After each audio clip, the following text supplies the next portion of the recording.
Welcome to Broken Catholic, the show where I interview practicing Catholics, non-Catholics, and recovering Catholics about why the world isn't working right now, and tackle unspeakable topics that many people secretly struggle with but won't admit. See, I believe that God is in the business of transformation, so I'm here to stand for you having a transformation so big that when God is done with you, you're barely recognizable. I'm your host, your coach, your brother, Joseph Warren. I'm also a broken Catholic and former atheist, and I freely share my personal struggles of being a modern Catholic man. It's freaking hard. I don't have it all figured out. I'm a work in progress just like you, and that's okay. Today, our featured guest is Matthew Coughlin, and our topic is success. What am I really giving up to become successful? Now, Matthew, this is a big question, especially for us men, right? God wired us a certain way. That's and right. we are driven, we're badasses, right? Many of us are type A's and alphas, and man, we like success, and it's all about us. Before we get into the topic, tell us really quickly, what do you do? What industry are you in? I'm in community banking, and Nice. Yeah, it's an opportunity. Yeah, we'll get there. We'll get into more. Gotcha. All right, cool. So as you guys know, this podcast isn't about our guests and what they've achieved in life, their successes, although many of my guests are highly successful individuals. This is about what do they stand for. And coming on the show is them standing for creating a world that works. Because we all can agree, I think, that right now the world isn't working. Matthew, why do you think the world isn't working?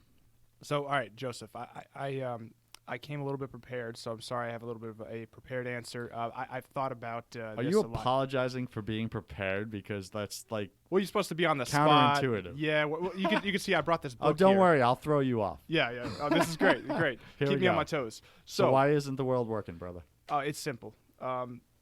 So it goes back to, this is not my analysis, but just stuff that I've read. It goes really back to the Garden of Eden. And so there's this book that I've been reading. You ever read something and it kind of hits you so hard, and you're like, oh my gosh, I need everyone to read this. So I call it a 2x4 moment. yeah, it was a huge 2x4 moment, and I couldn't get through the first 24 pages of this book. It's Witness by Whitaker Chambers. And so basically it goes back to the age-old question. Every conflict, everything that's come throughout mankind's history is always, it all stems from the question of God or man. And so, when Satan said to Adam and Eve, said, you'll eat if you eat of that tree, you shall be as of gods. You'll be like God. So there's that idea in society that we don't need God. I can do everything on my own. And like you said, to that man inherent nature that men have is I can conquer, I can do this thing. And the brain, my brain is what is God. I can change the world. Look at what we've done. Look at all the things we've done. There's everything relates back to that question of if you take God out of the culture. And I used to be one of those people. I loved solving the world's problems through economics. I wanted to be an economist. And I've had people tell me time and time again, Matthew, the world's problems are because God's out of the equation. It's like, no. You can graph this. You can show really where things went wrong. And like, no, truly, it has to do with their soul. I'd really like to see your graph of why the world's not working, Matthew. Oh, I can show you supply and demand curves and everything like that. That was my past that may life. be why the economies aren't working. Yep. Okay. So yeah, please if you're continue. secular, if you used to believe it, but that's the thing, Joseph. Everyone thinks that they can solve humanity's problems through the human intellect. Yes, that leads to the world's problems. And here's the the irony in that the human intellect was created by God, Isn't that funny? Yeah. and yet we want to remove the creator and believe that we are the creator, even though we're the creation. Now think about that, right? Imagine if people are fascinated by AI, right? Oh yeah. Artificial intelligence. Imagine if your smartphone became an artificial intelligence. And it eventually said, I don't need you humans anymore, even though you created me. Then we're living in Terminator, and I don't like that. Yeah, and it created a Terminator world, right? And without us. How do you think it would do? That's a scary feature. I'd have to ask Elon Musk on that one. Yeah, would there be love and compassion and joy and all those other amazing things that make life worth living? Would those exist, or would it be a very mechanical, self-driven existence? Yeah. You hit it on the head, yeah, and that's why that's why people don't look at human life the same anymore. Human life doesn't have dignity, inherent worth, and my mom is actually a hospice nurse, and so she deals with death and dying all the time.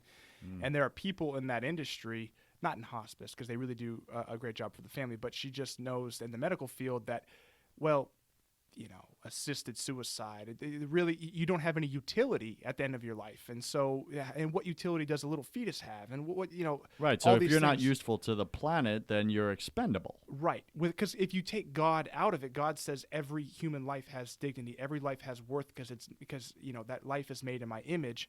If you take God out of there, you have no grounding in anything. It's whatever makes sense to you. What's right for you is right for you. What's right for me is right for me. I'm okay. You're okay. and so Bob, it takes out literally the foundation of this society. It does. And when you take out a foundation, the structure can't stand. And now you have a world that doesn't work. Exactly. And so I'll wrap up my point by just saying that so there's this guy named Dennis Prager. He always talks about cut flower ethics. The ethical soil. Cut flower ethics. So you have flowers, beautiful flowers that are growing out of this soil.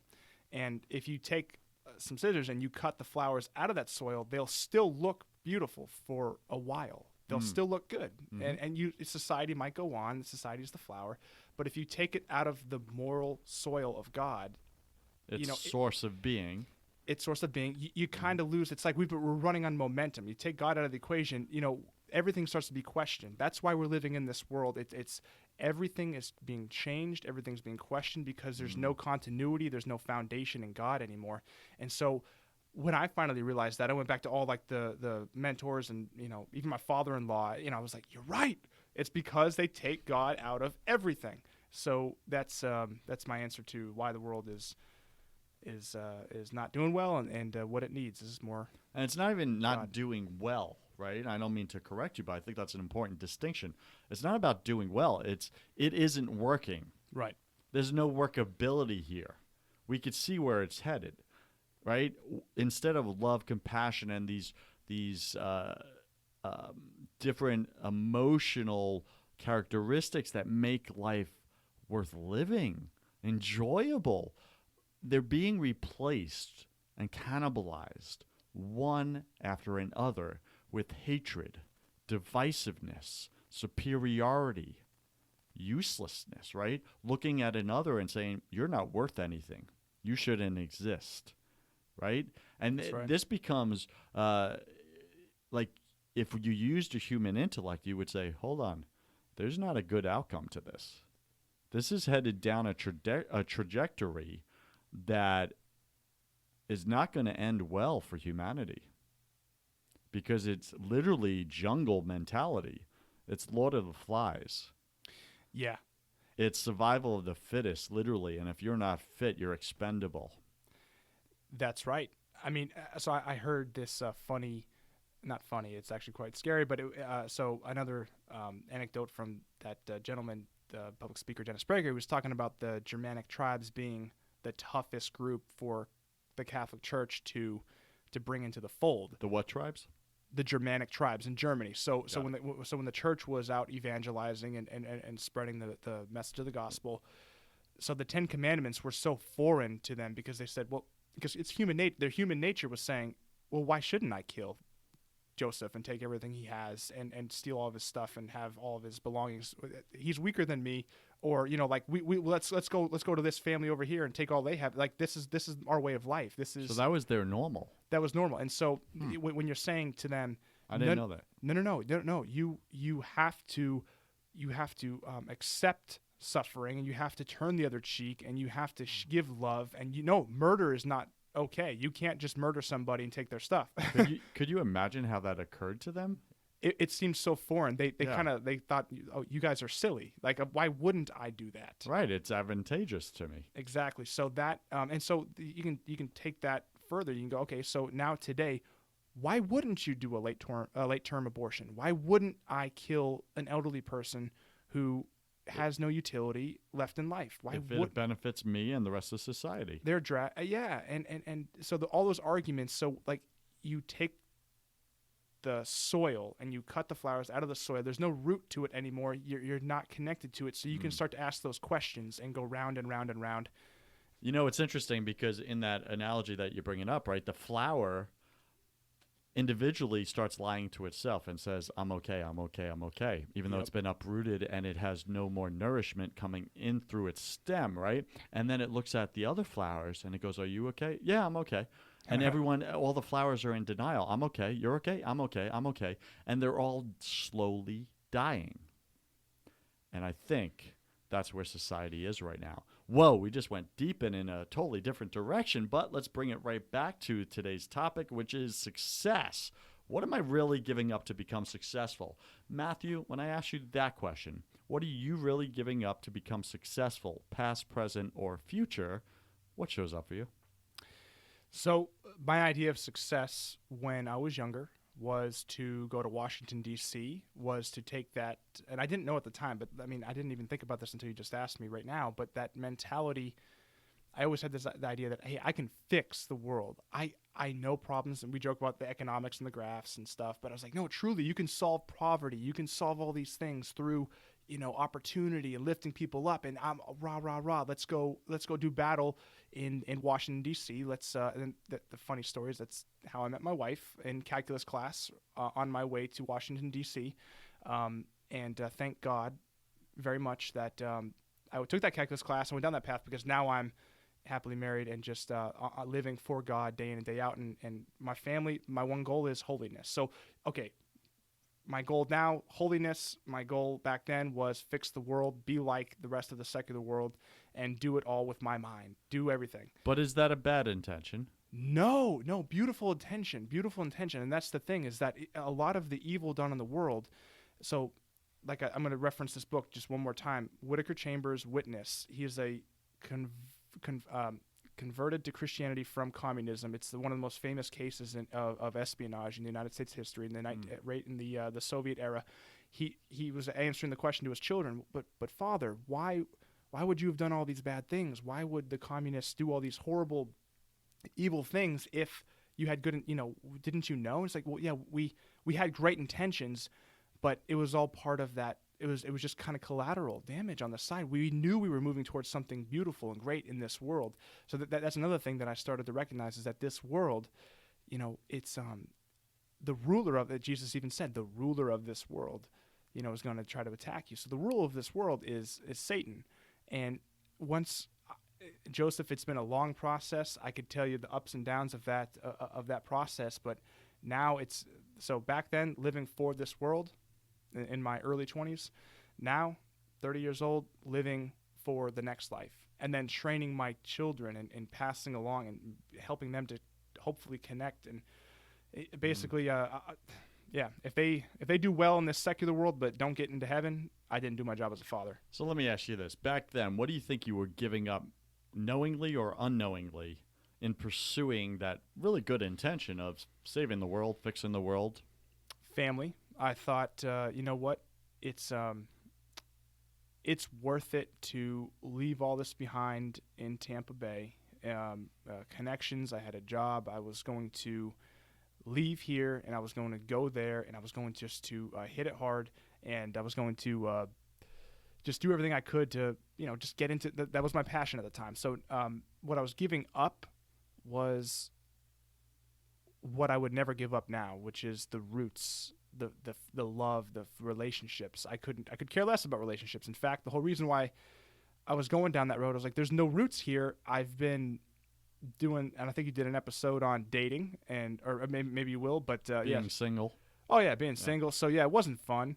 That whole dating scene is horrible. What people do to each other, and with all good intentions, of course. Oh, I didn't know bad intentions. Well, intentions don't really matter. Actions matter, and the results matter. So, I was giving up relationships, and like I said, at the time, I had different priorities. So when I met my wife in that calculus class, and we'll never know until the day we die and we hopefully go to heaven, who from the other world tapped my wife on the shoulder and made her turn around to come look at me, because she never turns around and talks to anybody in class. And she did that one day, and she said, Matthew, I never, like years later, like I don't do that. I don't talk to people. But she goes, I felt like a tug, like turn around. So that right there, I wasn't ready to switch my priorities, but I think somebody intervened, and man, oh man, when that was the beginning of meeting my wife, transforming my priorities from secular world to there's something more here. So what occurred for you in those moments that you, met her and then literally had to kind of like give up those priorities and pursuits of success and everything, or at least reshape them, redirect them? Like what occurred for you that was so powerful that you would make that decision as a young man? This is what you were pursuing, dude. I was literally on my way. I was already talking with people in D.C. at 2 economic schools and 1 think tank. And what I saw, so it was the most beautiful transformation in my whole life. This woman had virtue, had this beauty. She was the most beautiful woman, and she's also inwardly the most beautiful woman. And I realized, wow, this is something I would like to. Everything else kind of became quiet. Okay, Washington, D.C., that's great and all, but truly, this is something I want to go, I want to pursue. There's something in my heart saying go, and when we kind of both made the decision, like, are we really going to go down this path? I mean, there's none of this dating game stuff. I'm not going to string you along. You're not going to string me along. Listen, there's a joining here that if we're going to do this, it's for real, and I'm with you and you're with me, and if we're going to join our lives together in marriage, then that's where we're going. And so you knew that from the beginning? Very, very early. How long in?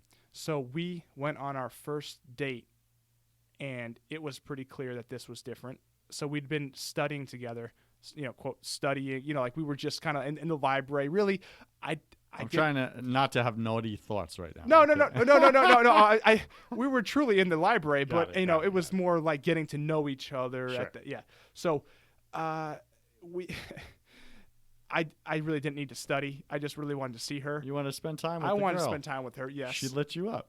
She did, and she still does. And so there was, like I said, that connection of on that level that's not physical, her virtue, her beauty. So anyways, what I used to do was I would stay at work till 10 o'clock at night. You talk about success. Hey, I mean, why would I go home? I was single. I had nothing to go back to. I didn't even have a cat or a dog. I mean, cat or dog? I had my roommate, but he was doing the same thing. We're out busting, trying to make our name for ourselves. Hustling, brother. Hustling, exactly. And so, but then priorities changed. So then Joseph, I mean, I started to get to know her family, and she had all these nieces and nephews. Then I became Uncle Matt, and I mean, that was an experience. That was a great segue into fatherhood. Is you get to be around a beautiful, loving family and see this beauty that, like you talked about at the beginning. If it were only material, if this world were only about, just the flesh, then you wouldn't have that transcendent beauty. And I saw transcendent beauty, and everything else became secondary. I said, I want that. That is, and so that, I don't know, that was, thank God for showing me that beauty, because it drew me in. And my wife and I she was Catholic, I was Catholic. We went to church every now and then now we're starting to get to this point where we're going to get married, and success to me still was, all right, sweetheart, I have my career, and you want to be a doctor or a physician's assistant. And so Joseph, you talk about success. So we knew success meant a great retirement fund. You got a great house. You got enough to pay for the kids to go to private school. Who did? Oh, her and I. You just kind of know. I mean, obviously, we're still madly in love, and we're willing to give our lives for each other. But the understanding wasn't what it is now. Now, none of that matters. Now, it is every day about the Lord. And like I said, we're getting to that point, that the total giving of ourselves to the Lord, even to the point where we're ready to give our lives. So before you go there, right? Yeah. Because, it's interesting.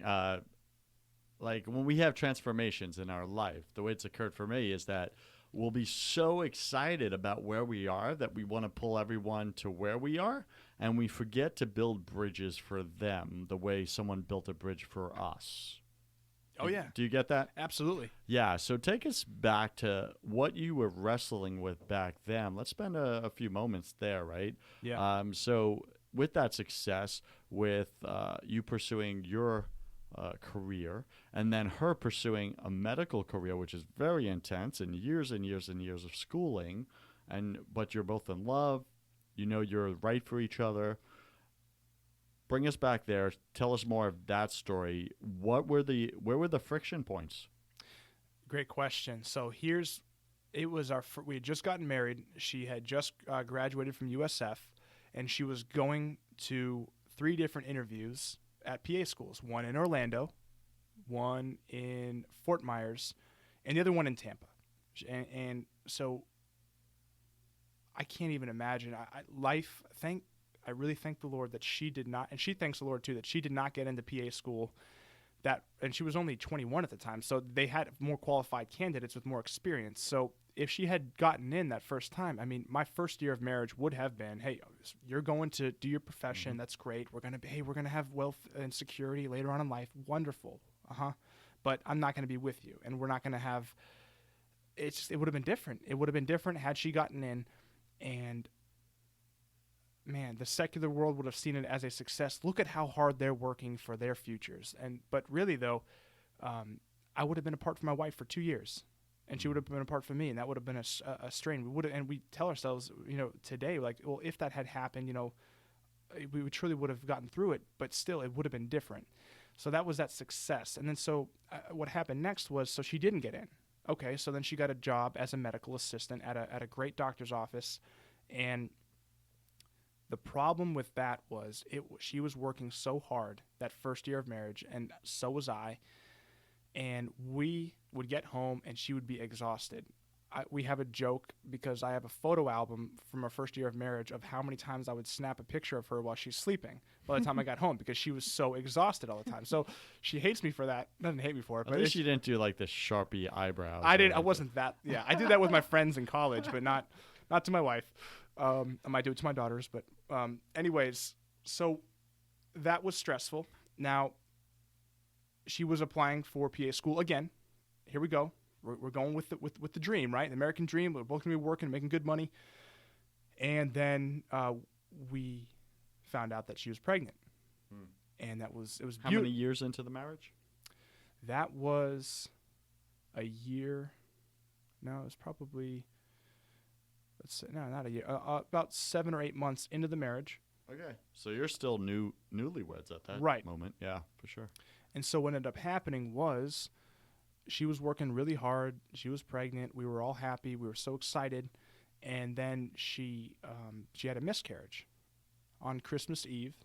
And it was a beautiful experience for the two of us in the terms of what it did for bonding us together. She will always go back to that and say, I know how much you love me because of the way that you were at that moment when that was happening at our house. And we had a bad experience with the OBGYN he wasn't empathetic. He was just kind of like, real quick, secular worldview of the thing.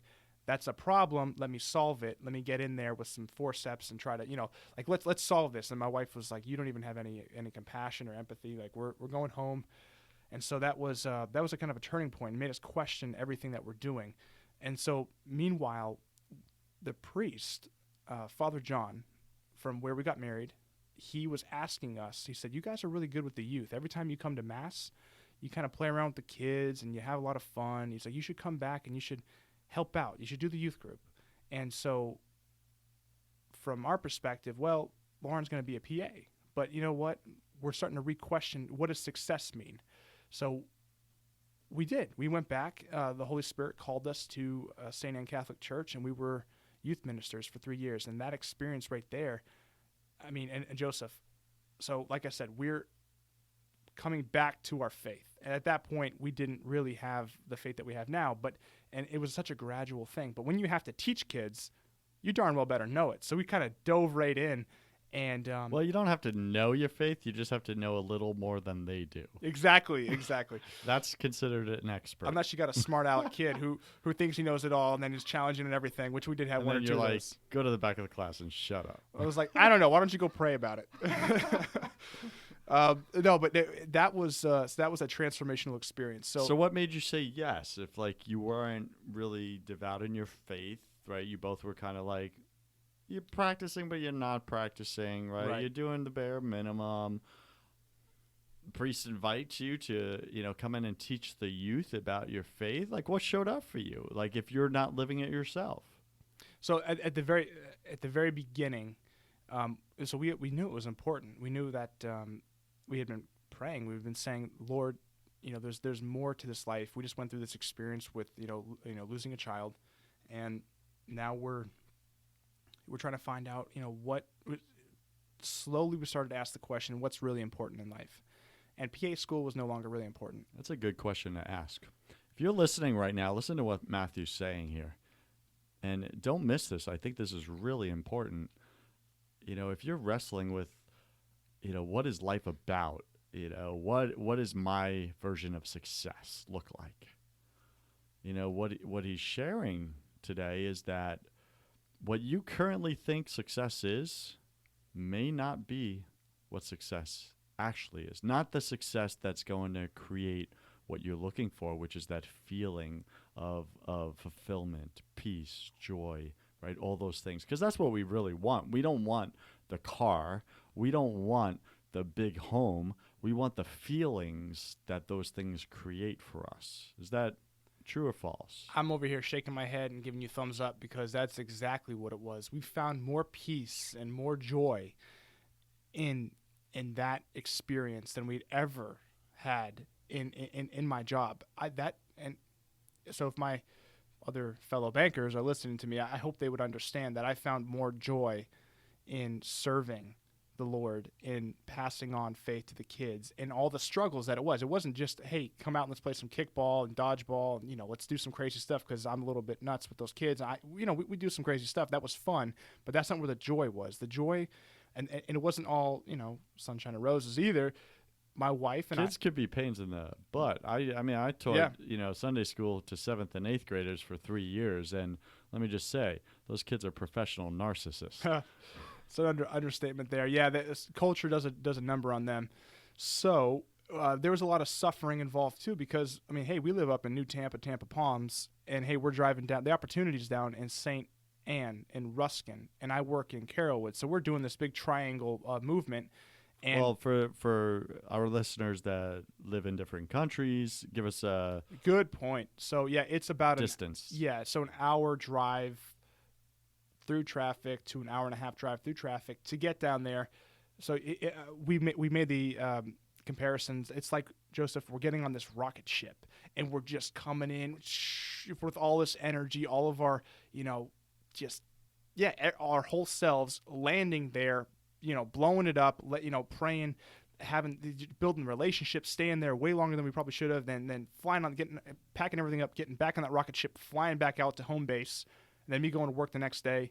Lauren, at some point, she we had the child, we had our firstborn, and so that made it a little bit more difficult. So when you're driving an hour and a half through traffic and you have a screaming kid, there's a few tears my wife had, kind of like, this is a little bit stressful. So what I'm hearing you say, Matthew, is that you weren't just taking on what God was calling you to do, but you were taking on the sacrifice of what God was calling you to do.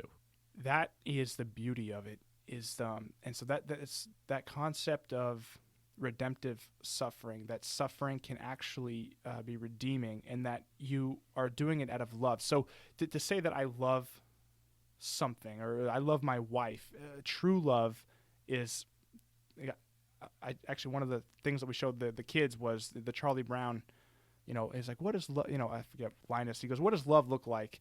And then so I think Charlie Brown points him to the cross and says that's what love looks like, giving your life, and that's giving your life for another. And that's what, when Lauren and I got married, that was the scripture was, no greater love does one man have than to lay down his life for his friends.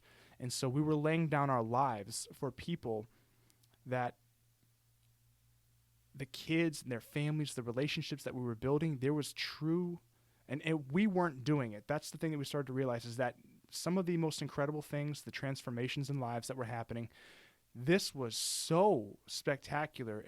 It was beyond what I do at the bank with spreadsheets and, this and that. That's great. That, we're truly helping people that way. But this was relationships. These were bringing God. And the more we got into our faith and the more we got into Scripture, the more we got into prayer, is okay, now we're actually able to just point people back to him. And that he ended up being the one who was solving the problems. And Joseph, there's so many stories from that time of our lives that we will never forget it. And we know now that's success, living for others and doing it for the Lord. That's what truly started to let us know that, hey, my life is not my own. And we didn't realize that 100% because we would still there's still things in our faith that we didn't fully understand. Now, like I said, it's an incremental journey. You do not change overnight. So speak to us about that. You do not change overnight, right? So this, right, Matthew? As humans, we like to withhold stuff from God, yeah? And it's our little, you think Lord of the Rings, my precious, my precious, right? We hold that. This is mine, and it consumes us, right? It becomes our God. For some of us, it's success. For me, it was success. It was the achievement of wealth. It was the hustle of entrepreneurship. And it was where I was going. It was my dreams are more important than everyone around me and everything. And if you're in my way, I will wreck you. And that's how I showed up in life, right? So take us to where you were. Leave your wife out of this part. I want to know where you were, Matthew. And what were you holding back from God that he wanted you to let go of so that he can do the work and call you to what he had for your life and has for your life? That is a great question. So what I was holding back was... And don't try to look good in this. No, I'll tell you straight up. I mean, it was simple to me. So there's this vision that everyone has of hey, this is success. For some people, it's a large house. Maybe it's a house on the beach, a condo. You got the kid, the car, da da da. So for me, it was, hey, my wife is she? Okay, I'll leave her out. I just say, but the vision was our family on some land. Just get some land, because right now we're living in a very tight condo community that has some issues, and we're working through those. So it's like, let's get out, let's have some land, let's have some money, let's have some leisure, let's have some time to go do things the way we want to do it. Let's kind of like, I don't know, Little House on the Prairie, but not so, back. Not totally dating yourself right now. So we need, so just something where you could live the life of leisure. Yeah, and so you had good intentions. We got it. The American dream. Boom, got it. Exactly. But maybe that's not what God was wanting. So I was pursuing a lot of things to try to make more money. It was all about making more money to make the paycheck, to go ahead and start building towards that. Mm-hmm. And it was, even at the time when we were still serving and doing the youth group, it was more focused on that. I wasn't yet asking the question, as I have been over the last year, all right, God, you're not just the God, you're not just the Lord of, my marriage, you're not just the Lord of my, Sundays. You're the Lord of every moment of my life. You're the Lord of my success. Nothing I have in this world is because of me. I participate with the grace that you give me, so I am saying yes to you, but it's all from you, and I'm yours, and use me as you see fit. And when I fall, pick me up, and I will say yes to you continually, always. And I wasn't there yet. I was still wanting to make a lot of money. I still wanted to be all things. But it was Matthew's way. It was Matthew's way, and instead of that, it wasn't the Lord's way. And so what specifically were you holding back that you just wouldn't give to him? So you probably know, everyone knows you only have 24. How many hours do you have in a day when you're awake, right? You have so many hours. So that extra time, what was I doing with that extra time? I was working for money, and I was not working for God. I didn't even know God. I mean, I was living the faith, but my prayer life wasn't where it needed to be. God was saying to me at that time, listen, you need to give me your mornings. You need to give me your evenings. You need to give me your thoughts, and you need to pray, and you need to read the Bible. Because how are you going to know me? Yeah, yes, you go to Mass every Sunday, and yes, like that is beautiful. And you go to confession twice a year. I mean, but that's not enough, because I want to know you so much more, and I want you to know me so much more. And I didn't get that, but I had a few people in my life, some people that you and I know, that great mentors, great spiritual mentors, and they were telling me, you need to get into the Word. So that time became, and it was, Joseph, it really felt like I was giving something up. So you talk about success. It's like, listen, I'm a great programmer. Yes, I'm a banker, but hey, I'm a really great programmer. If I could just get this program up and running, and I could sell something, I can make some money for my family. We could get to that little house in the prairie, and we could get some cows for my wife who loves cows. You know, that would be wonderful. And the kids would be running around, it'd be great, blah, blah, blah, blah. But that wasn't what God was saying. God's like, that's not important. You're not living for this life. You're living for the next life. And I need to know you, and you need to know me, because eventually I'm going to send you out on mission, and your life is not your own. It's mine. And I'm with you. So that transformation happened because God put people in my life that were telling me, you need to read the Bible. What did God do? What did he need to take out of your life to remove? Sometimes he does it aggressively. Oh, yeah. What did he need to remove from your life in order to get you there?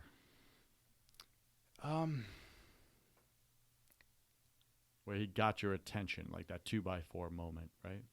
Boom, upside the back of the head. So maybe this one wasn't a 2x4 moment, because sometimes are those moments. But okay, you want to hear a 2x4 moment? Yeah, that's what I asked. Before I like you. Well, Matthew.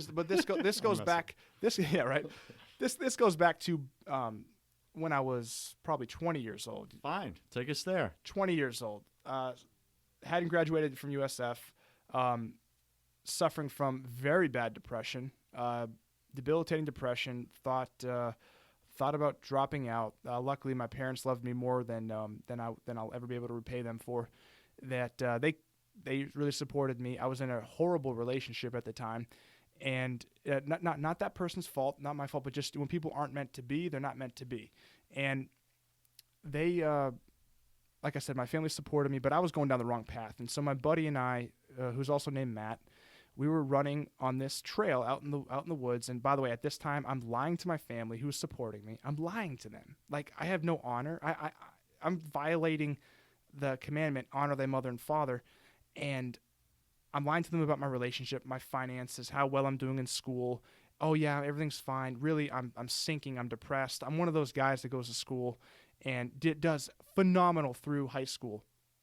Sports, straight A's, all honor, all that stuff. You go to college, secular world ate me up and spit me out. I had nothing because I didn't have God. That's what I realized now at this stage of my life, is I didn't have God. So I was lost. I got involved in a lot of stupid things. I never did drugs, thank good. Well, yeah, I did.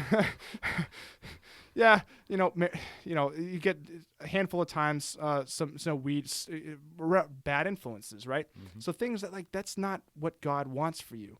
And so I had this sense that, like, I felt so guilty. Okay, so with the sense of guilt, being depressed, being really out of shape, overweight, letting myself go, just not happy with life, Joseph, it's going downhill, man. It was not pretty.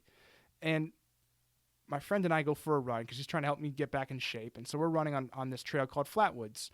And it's not a cloudy day. It really wasn't. It's a sunny day. It's a sunny afternoon. And there are not really that many clouds above us. Yet we're walking after it's a 7-mile loop. And so we're kind of walking a mile or two to kind of catch up breath and rest. And then all of a sudden, I don't want to break your microphone, but I can't replicate. If I were to, the sound of the cracking of thunder and then the flash of lightning. I saw the flash before it hit, and I heard the rip through the air.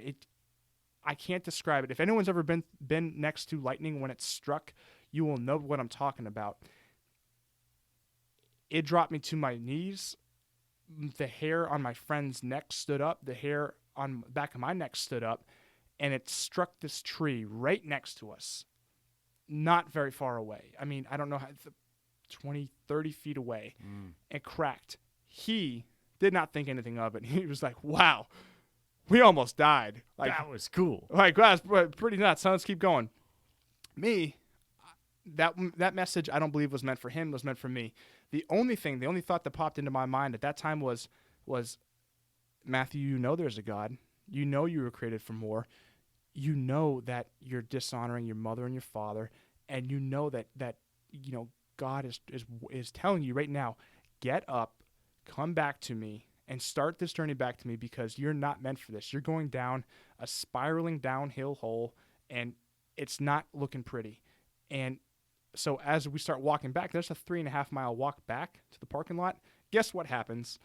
Now the storm comes in. Now we see thunder and lightning, and we see lightning hitting in the distance. This was like a lightning bolt. And so we're walking into the storm. I have never prayed so hard as I did at that moment for the next 3 miles. And then my body started cramping up. And so I wasn't moving very fast, and I'm just, twitching and shivering and just like praying to God, I'm sorry for everything. And so, like I said, my friend Matt Cook, giving last names out, but yeah, he was like, he goes, I don't care. He goes, this is not a big deal. He goes, yeah, let's just try not to get hit by lightning and get back. But for me, that was a point where that was a 2x4 saying, Matthew, change your life. I get back to the car. I go straight to the phone I call my parents. I spill the beans to them about everything. And with loving, open arms, they accept me, and they love me. I don't know why I was afraid. So that was dishonesty, living in my life. And the transformation back was all about just learning how to be honest, learning how to be okay, being vulnerable, and being accepting of love. And my parents, I truly owe them my life. I owe so many people my life, but the love that they showed me when I didn't deserve it. It's only God's grace. That's the only thing it is. I get that. Thank you for sharing that. And I could see you had no intention of sharing that story. And that just came up. You're like, fine, you want me to answer your question? Fine. Here you go. You want lightning? I'll give you lightning, right? And you know what? I got chills at the end of your story there, because that was God's love. And he came to you. And I get that in a very real way in my own life, right? When I was out in the darkness and I was the one sheep that was lost, and he left the 99 sheep to come and get me, because he loves me that much, and he loves you that much. And as you're listening right now to this podcast, to this show, and you heard Matthew's story, know that God loves you that much. So if you're finding yourself in a very dark place, in a depressed place, in a place where your life isn't working, just know that you can look up and say, God, I need help. And he will come. And it may not be in the way you think, but your Father will come. And maybe you say, well, Joseph, I don't believe in God. And then I say, well, how's your life working out without him? Right? And sometimes all you need to say is, God, I don't believe you exist. If you really exist, show me in my life that you exist. And he will. The question is, are you man or woman enough to ask that question? Or are you a wuss who just wants to play it safe and comfortable in life, and then find out when you die that you were wrong and it's too late? I don't want that for you. I'm standing for you. That's why I do this show. I'm standing for you having a transformation in your life so big that when God's done with you, you're barely recognizable. And I mean that. That means your life, just like Matthew, he now occurs differently to his friends and family. He's barely recognizable from the young man that was broken and depressed and overweight back then. He's different because he allowed God in. And that's what God wants to do with your life. He wants you to let him in and let him be God. And you stop trying to be God in your life, right? And I'm speaking to myself in this, right? Success Success, whatever your version of success is. For Matthew, it was a humble life with money and good things and a retirement fund. That's cool. I know some of you listening right now, you're like some of my buddies, man. It's not about a humble life, it's about a glorious life, right? Mansions, big cars, Ferraris, Lamborghinis, women everywhere, right? And everyone like snapping pictures of you because you are the man or the woman, right? And you made it. Listen, it's all smoke. It's all smoke. It's like grabbing at the wind. Literally, you can't catch it. It's like chasing a horizon. You'll never get there. It's an illusion. It's a lie. What is real is what Matthew's sharing right now. What's real is that you want those feelings. God put a hole in your heart that could only be filled with him. He's your creator, right? It's like his fingerprint. He literally put a thumbprint in each of our hearts that only can be accessed like a fingerprint unlock card. And it's God's thumb that can unlock that part of you. And that's the part you crave. And you're trying to fill it with the fancy cars and success and houses and stuff. And every person I ever interview or speak with tells me after they chased it for 40 years, they realized it was empty. It was a lie. It was an illusion. I've done it myself. I retired early at 25, 24 years old or whatever. Partied like a rock star for 5 years. I had what every guy wants. Women, cars, money. I had it. It was empty. I was in the most depressed state of my life when I had everything that society tells me I wanted. So Matthew, thank you for letting me go off on a little rant there. You inspired that rant. This rant sponsored by Matthew Coughlin. It was beautiful. Couldn't agree more. What shows up for you in that, Matthew? Yeah. So really, it's so funny how much the light bulbs will go off, how much God will speak to you if you just open up his word and read it. So you just described Ecclesiastes. I love that book. I had it all. I had the women, I had the wealth, I had the wisdom, I had all these things.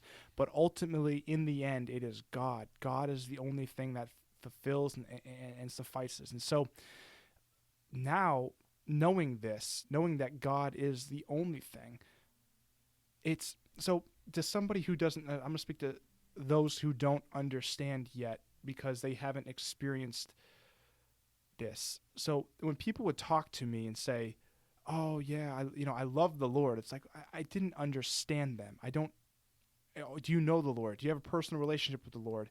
Well, I go to mass and, I get it. I get the grace through the communion and I try to go to confession, but no. Truly to get to know the Lord is the first step. So with me, it started out with fear. That's ultimately, aren't we all kind of afraid before you have that trust? If you have complete and utter trust, you are like one of the saints. You're ready to lay down your life. If you have never heard about St. Maximilian Kolbe, go learn about him. Go learn about some of the saints who willingly, lovingly accepted suffering for the Lord and for his glory. And they did it, and it was, why? Why would they do it? Why would, Paul even writes this, he says, why am I doing all this? Why am I putting my life on the line all the time? It's because I have trust in the Lord. That's faith. So for me, it started out with fear. I feared dying, and I feared, this is just reminding me of something my wife told me. So very early on in our marriage, Joseph, when I did still have those grand ambitions, those worldly ambitions, she looked at me and she said, and we don't have any issues, but this was an issue at the very beginning. And thank God it is no longer. But she said, Matthew, I am worried, like I love you, but I'm worried that this life that we have together, if we have children and we, what if you don't get to go off and solve problems and go to DC or go, do something grand in the world? What if you don't get to do all that? What if your dreams, your dreams of your youth don't come true? What if you're not a politician? What if you don't, what if you're not all these things that you wanted to be and problem solver extraordinaire? What if you're not? Am I enough? Is this life enough? And I That's a good question. I told her, I said, yes, yeah, of course, Lauren, of course it is. And she said, I really hope. That's my one fear. It's my one fear. So now. Were you honest with her in that moment? Yes. Or looking back? No, because that's the love there. So I understood that fear. I was honest with her and said, you will always be. And now that I knew that it was a fear, the woman that I love with all my heart and soul, I was like, okay, and so that was another moment where God was saying, come back to me. Let me show you the real fulfillment in life. Now, one thing I told those kids in youth group, we'd separate the boys and the girls, and sometimes we have private conversations with them and say, listen, all that stuff you think you want to be, the big macho man you want to be, none of that really matters. I said, what you should pursue with all your heart is you should run towards God, seek him in everything. And when you fall, when you stumble, because we all do, you have to get up and you have to keep going back to him. He wants you and you must want him. And that means getting into his word, like all the technical things that help you to do this. God's going to put people in your life. Joseph, you were put in my life. Other great male and female spiritual mentors put in my life.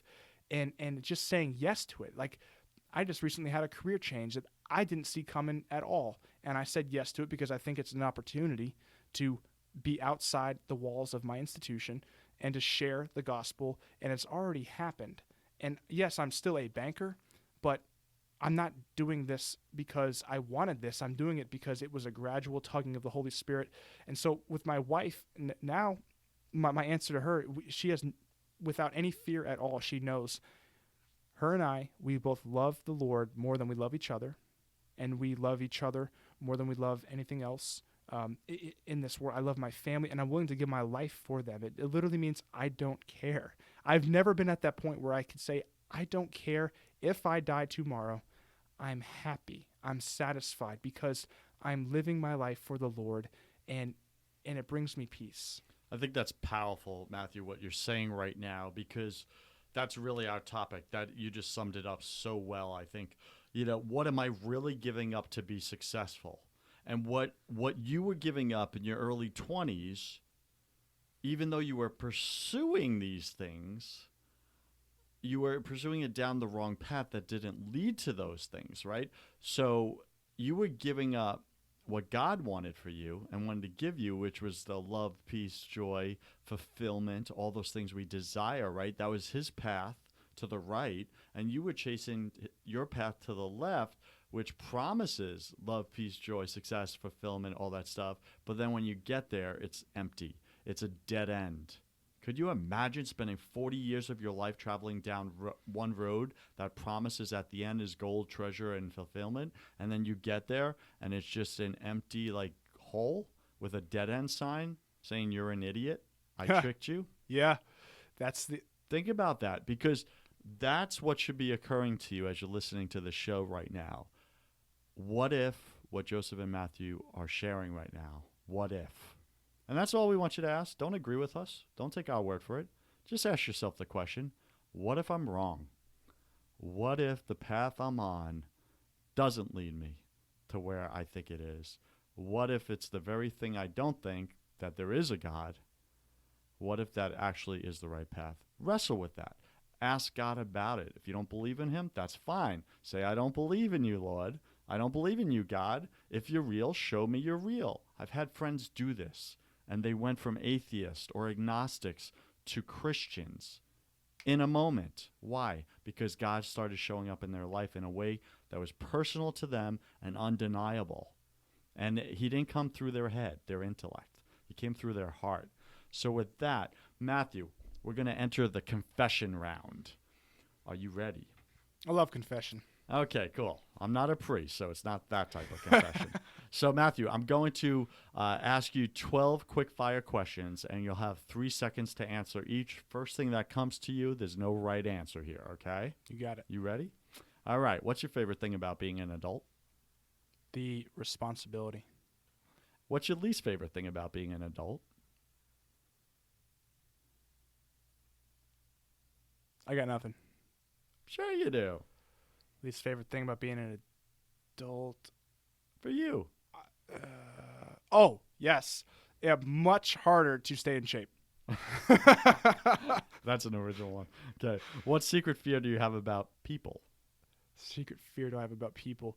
I'm an incredibly trusting person, and so much so an open book that it is. I've been told by attorney friends and even my wife, "Hey, you need to be wise in addition to trusting. You need to be wise. Don't." So what's your secret fear about them?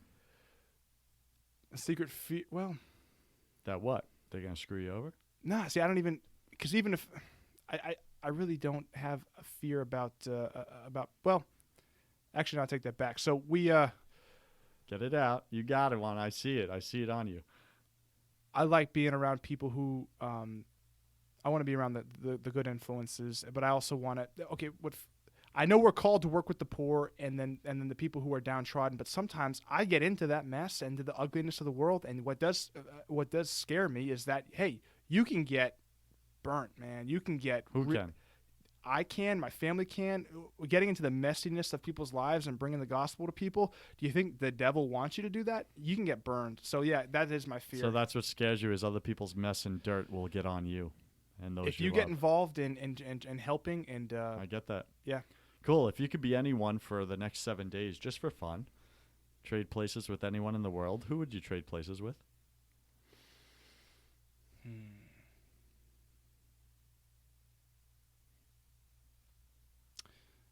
I don't know why it was popped into my mind, but Bishop Barron. My wife will laugh at that, but Bishop Barron, or maybe Gotcha. If I could say Mother Teresa if she was still Cool. here with Don't us. overthink these. These are 3-second answers, bro. I know you're an intellectual politician, dude. Here we go. What do you wish you were better at? Being patient. Got it. What dream are you scared of pursuing? Politics. What makes you smile more than anything? My wife. When you were a child, what did you want to be when you grew up? A politician. If you had the power to remove any one form of suffering in the world tomorrow, what would it be? Emptiness and depression. Imagine sometime in the distant future, and there you are standing in front of your tombstone. Read to us what it says on it. He served the Lord.